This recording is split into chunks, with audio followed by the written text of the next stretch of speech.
അധികാരിയുടെ മുന്നിൽ ചെല്ലുമ്പോഴും ഏത് രാജാവിന്റെ മുന്നിൽ ചെല്ലുമ്പോഴും ആ കെട്ടിയ തലപ്പാവ് മാറ്റിവെക്കാതെ തലപ്പാവിന്റെ മാഹാത്മ്യത്തോടുകൂടെ ഭരണാധികാരിയുടെ വാതിൽക്കൽ ചെല്ലുന്ന, രാജാവിന്റെ വാതിൽക്കൽ ചെല്ലുന്ന, ഭരണാധികാരികളുടെ വാതിൽക്കൽ ചെല്ലുന്ന, ഇന്ന് ജീവിച്ചിരിപ്പുള്ള ഏറ്റവും വലിയ തന്റേടമുള്ള കെൽപ്പുള്ള പണ്ഡിതനാരാണെന്ന് ചോദിച്ചാൽ ഒരൊറ്റ മറുപടിയല്ലേയുള്ളൂ, അത് സുൽത്താനുൽ ഉലമ ശൈഖുനാ ശൈഖുസ്സമാൻ.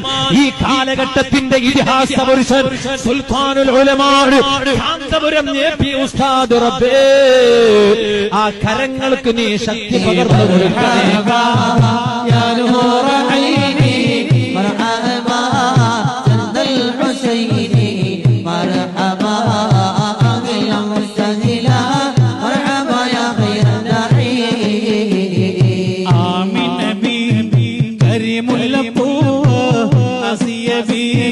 ताराटी नबी आइशा